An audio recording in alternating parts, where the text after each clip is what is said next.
In this season of your life and leadership, how do you define wellness, leadership, and bravery? And how does it show up in your work that you're doing today? Absolutely. So, my healing journey and journey to become a psychotherapist came from my own experience of healing trauma. Every human being on the face of this earth experiences trauma. I was in investment banking at one point many years ago, and I realized that something was not right. I was not happy. I was not in the right job for me. And I started working with a psychotherapist. And over a course of a 6 month time span, I completely transformed my life. And I recognized, okay, this is what I want to do for a living. I want to help other people. So I took all of my training. I opened a practice in 2002. And since that time, I had a private practice in Toronto. And I also worked at a outpatient treatment facility for mental health and addiction called Helix Healthcare Group. I was trained in more of the cognitive approaches to therapy. And in 2012, I was introduced to the somatic model of psychotherapy. And it was sort of a new thing, incorporating the body into the healing process, because we know now trauma doesn't only exist in the brain as a memory, but it also lives in the body. So through my work at Helix Healthcare Group, we were primarily a somatic treatment center where we incorporated the body into the healing process. And the work that we were doing there was so remarkable. But because we were an outpatient treatment facility, people would go home at the end of the day, right? They would return home, they would go back to their lives, back to their situations, and then they may come back the next morning, and I would notice that there would be a backstep, right? Because they were having to deal with the stressors of day-to-day living. And that's where I was like, there has to be a different way of working. And I started to go and explore retreats on my own as part of my healing journey. And I was like, there's something here about retreating, taking yourself out of your day to day, out of your current situation, where you can really do a deep dive on yourself.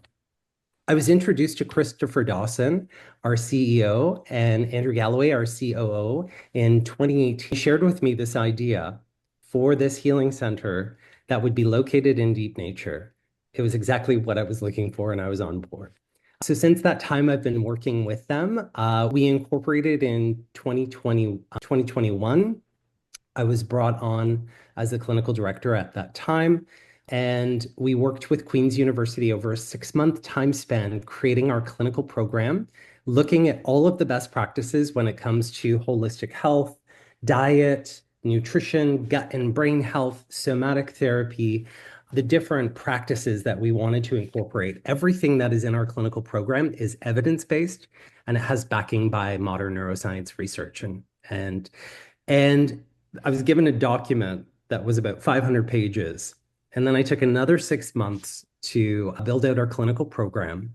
We launched our program in July of 2022.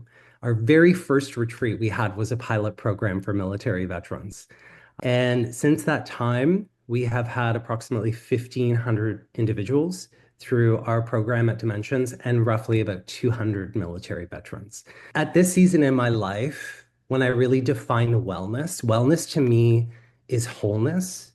It's integrating the mind, the body, the spirit, the emotions. It's not just about the absence of illness, but the presence of aliveness. It's connection, regulation, having a deep sense of meaning in life and a deep self-awareness.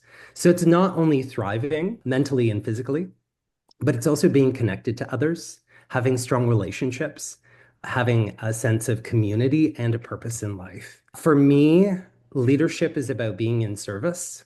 It's about walking the talk. It's about doing my own work as a leader and creating an environment where people can truly feel safe enough to grow and transform. I believe that leadership is about helping people to find their strength, to develop and cultivate their own skills and abilities, and to provide support to help them to truly thrive. Bravery is about the willingness to be vulnerable, because that's really where we're able to do our deep work, to meet that discomfort in the vulnerability with curiosity and presence, and to speak truthfully, but with compassion. and to do the inner work that allows us to lead with integrity. So in my current work at Dimensions, all of these qualities sort of show up in the way that I lead by example. I believe in being open, in doing my own work, in supporting my team with an attuned presence, and to truly hold safe space for our guests as they walk through their own journey.